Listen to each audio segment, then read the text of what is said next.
Bonjour et bienvenue dans cette présentation. On essaiera de découvrir une des failles les plus dangereuses du web, qui est l'injection SQL. Pour ce, nous allons suivre le plan suivant. Nous allons commencer par une petite introduction sur les injections SQL, suivie par la découverte de l'attaque en question ainsi que du scénario de cette dernière. Nous allons ensuite découvrir un des outils qu'on va pouvoir utiliser qui est SQLmap, ainsi que les autres outils qu'on va pouvoir utiliser pour l'exploitation au sein de notre lab. On va finir notre présentation par présenter les techniques de protection contre les injections SQL. Il faut savoir qu'une injection SQL consiste à envoyer à une application des données qui vont générer un bug et donc un comportement inattendu. Elle utilise les chaînes et les interprète comme des commandes.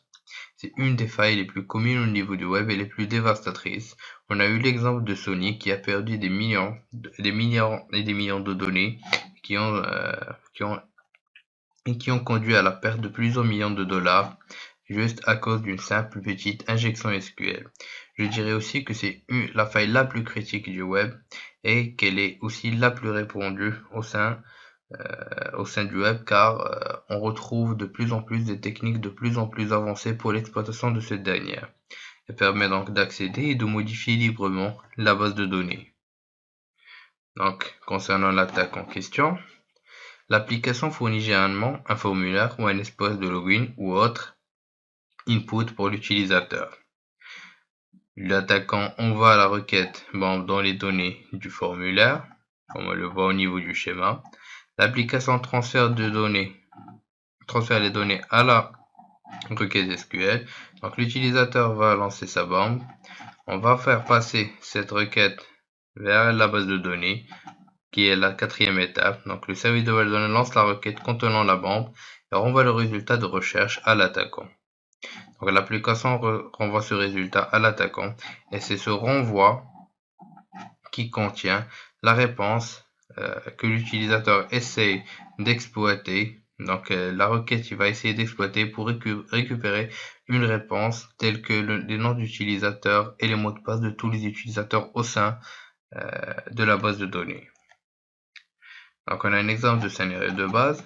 Donc on a le domaine mydomain.com/produit. On a un produit dont l'ID est 1.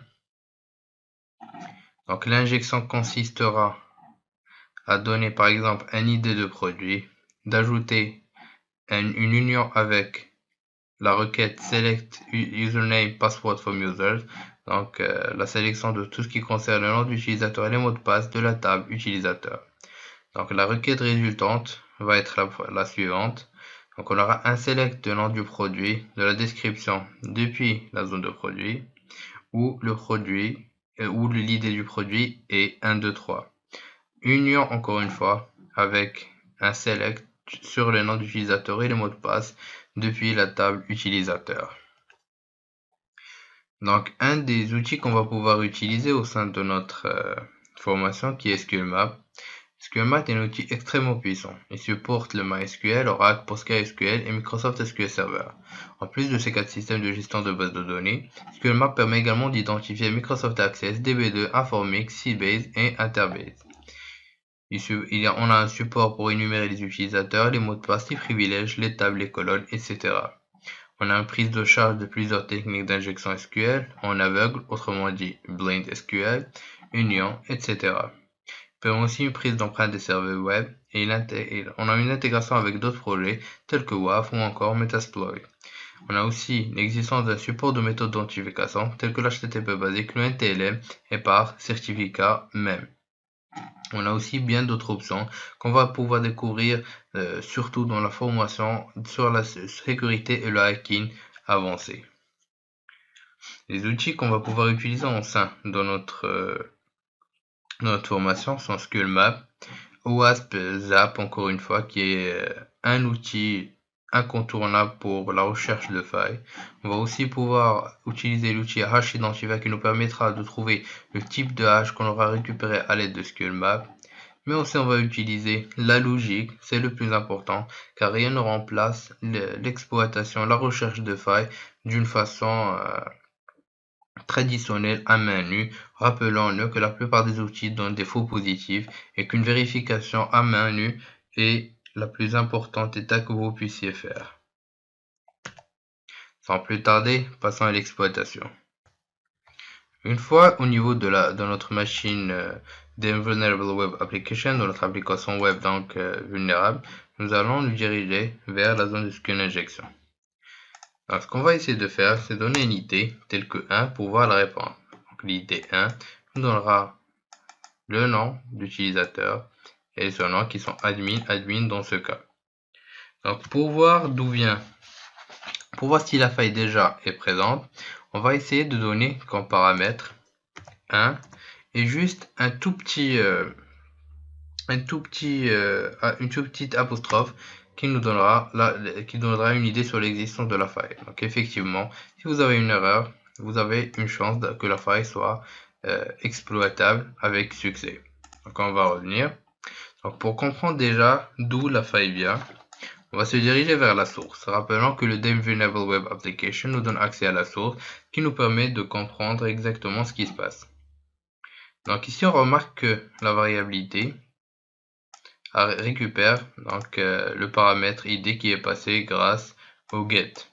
Donc automatiquement on va effectuer la requête sans effectuer de contrôle sur ce que l'utilisateur nous a donné comme input. Ce qu'on va essayer d'afficher maintenant, c'est tout le contenu grâce à la requête suivante. Donc on va essayer d'afficher tout. Le 1 est égal à 1 est toujours vrai. Donc cela va nous afficher tout le contenu et on va valider. Donc on a l'ensemble des utilisateurs de notre table qui seront affichés grâce à notre commande.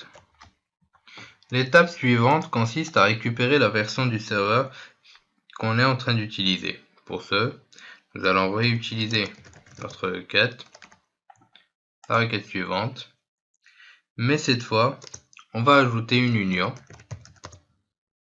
On va sélectionner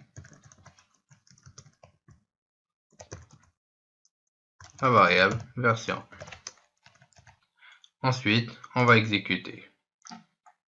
Donc effectivement, nous avons pu récupérer la version de notre serveur, sachant qu'on peut faire bien sûr tout ça grâce à un outil comme SQLmap, mais je préfère que vous initiez à utiliser un menu. On passera dans quelques instants à l'utilisation d'outils tels que SQLmap ou encore Zap. Maintenant qu'on a récupéré la version, la prochaine étape consiste à récupérer le schéma de la table, donc les tables qui composent, les schémas de la base de données, excusez-moi, donc les tables qui composent la base de données. Pour ce, on va utiliser encore une fois la même commande union, mais cette fois, on va sélectionner la variable d'environnement information schema qui va nous donner des informations sur la table. Pour utiliser cette dernière, on va choisir un select.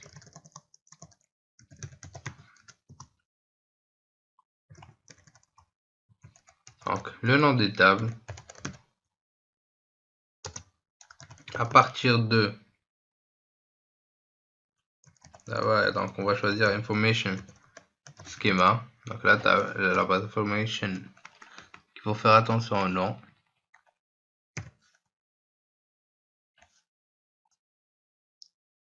Point tables.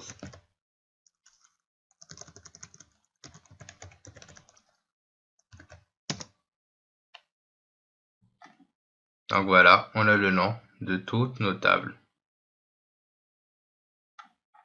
Comme vous le remarquez, vous êtes en train de le remarquer. Donc, ce qui nous intéresse surtout comme table, c'est la table concernant l'utilisateur. Donc on va effectuer une recherche pour voir si cette dernière existe. Donc effectivement, on a une table users qui existe. La prochaine étape, après avoir découvert les tables de la base de données, consiste à récupérer tout ce qui concerne les données donc de cette table, les champs de cette table. Comment on va pouvoir faire ça? Donc, on va revenir. On va encore une fois réutiliser notre requête en union.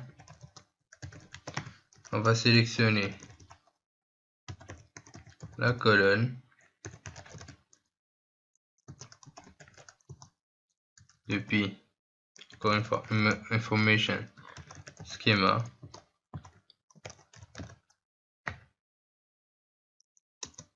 ou le nom de la table et users.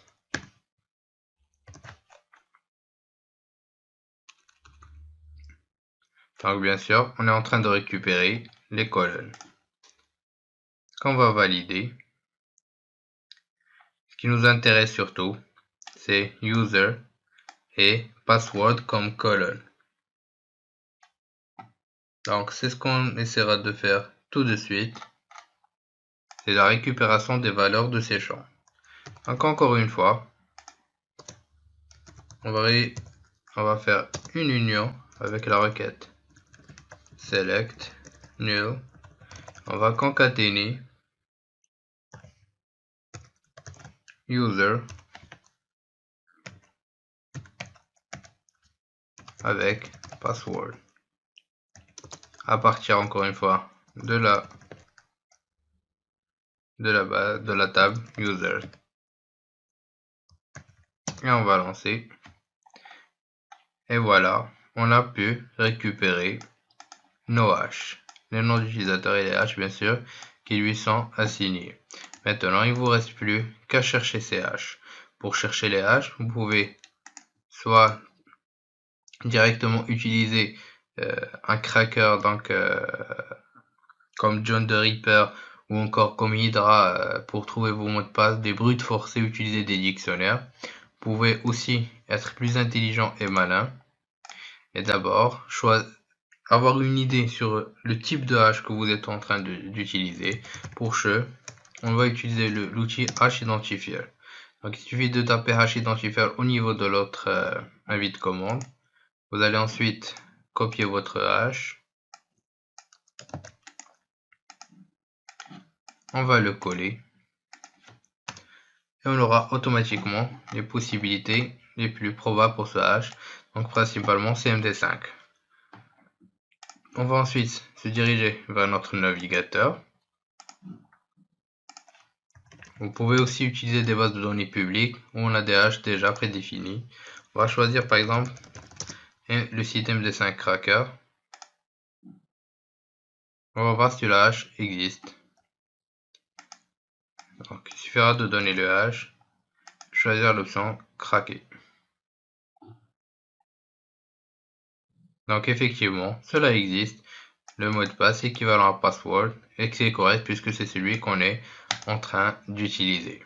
Une fois qu'on a pu découvrir comment exploiter cette faille d'une façon soi-disant en utilisant la menu, passons à l'utilisation et l'exploitation en utilisant un outil tel que SQL Map pour l'exploitation et dumper que notre base de données.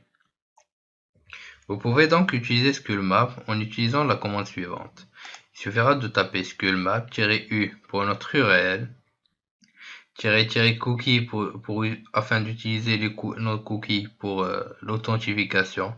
Comme on a dit, SQL Map supporte l'authentification au niveau des sites. Donc on a juste besoin de copier nos cookies ici pour pouvoir nous authentifier et chercher des exploitations possibles.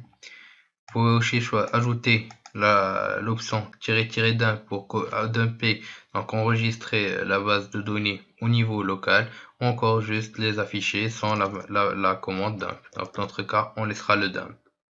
On va lancer notre commande. Donc tout d'abord, on a une récupération du type de base de données. Donc oui, on a une redirection, c'est normal puisqu'on va essayer de se connecter à cette dernière. Donc voilà, on a déjà une récupération automatique de tout ce qui concerne les champs. Donc on nous demande si on veut stocker de façon temporaire les hashes, donc oui. Donc on nous demande aussi si on veut craquer les hashes grâce à une attaque dictionnaire. Donc automatiquement au niveau de SQLmap, on va utiliser un dictionnaire qui est déjà là, qui est prédéfini. Donc pourquoi pas, on va choisir l'option oui.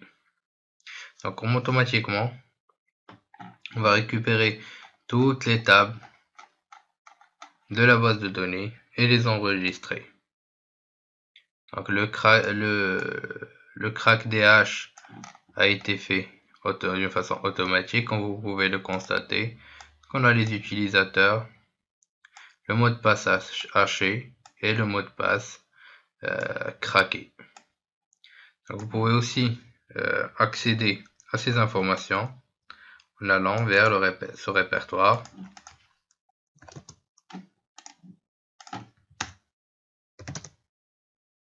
Donc on va choisir la machine cible qui est la suivante. Donc, automatiquement c'est le nom du répertoire. On va entrer dans le répertoire dump, on va voir ce qui a été dumpé. Donc c'est la base de données DWA pour Developable Web Application qui a été copiée, donc en d'autres termes dumpé. Donc ces deux principales tables qui sont Guestbook et Users. Vous pouvez afficher le contenu grâce à la commande cat et Users CSV. Donc vous marquerez le nom d'utilisateur, tous les composants de la table, le mot de passe haché, le mot de passe en clair, nom d'utilisateur et le nom, etc. Donc nous avons pu effectuer notre injection avec succès.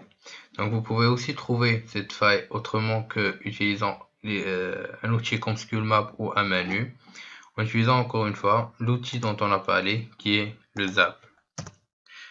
Donc on va voir ça ensemble. Donc on va lancer zap et entre temps on va activer le proxy pour pouvoir faire communiquer zap avec votre navigateur en allant vers préférences, option de connexion, configurer la connexion automatique, choisir OK, on ferme.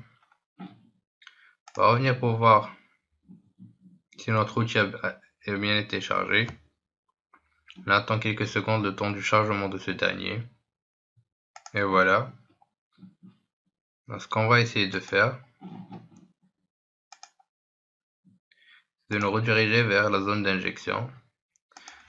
On va donner comme paramètre 1, juste en guise d'exemple, et on va revenir vers Zap. Donc automatiquement le site a été ajouté.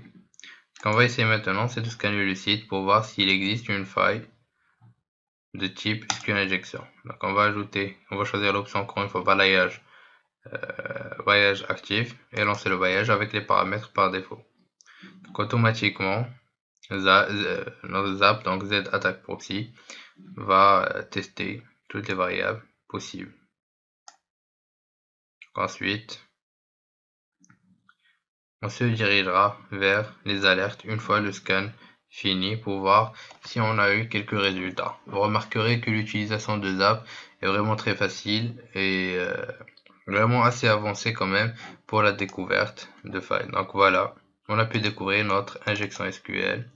Pour avoir plus d'informations, il suffit de double-cliquer et vous aurez tout ce dont vous aurez besoin comme information. La description, quelques informations sur la SQL, mais aussi la solution et quelques références. Donc voilà pour la découverte de failles grâce à un autre outil, encore une fois, OWASP Zap, qui est vraiment extrêmement puissant. Afin de se protéger contre les injections SQL, il faut bien sûr, comme premier point, éviter tout ce qui concerne les interpréteurs. Il faut aussi encoder toutes les données fournies par l'utilisateur avant de les passer à l'interpréteur. C'est un point très important qui n'est pas oublié. L'utilisation d'une validation de type whitelist sur les données utilisateurs est aussi favorable à l'utilisation. Il faut aussi minimiser le maximum de privilèges dans vos bases de données, ainsi que le paramétrage des options, ou autrement dit le paramétrage des entrées, qui vous permettra de gagner en sécurité et donc d'éviter cette faille injection SQL, comme vous pouvez le remarquer dans le script suivant. Donc, qu'on a pu découvrir dans cette présentation, c'est la faille injection SQL qui est une des failles les plus dangereuses du web. On a aussi découvert l'exploitation de failles injection et l'utilisation d'outils comme ZapProxy et SQLmap qui sont des outils très puissants. Nous avons aussi pu découvrir la sécurisation des failles injection SQL, sachant qu'il existe d'autres exploitations possibles et plus avancées qu'on va pouvoir découvrir ensemble dans la formation avancée sur la sécurité informatique et le hacking. Je vous dis merci de votre suivi et à la prochaine vidéo.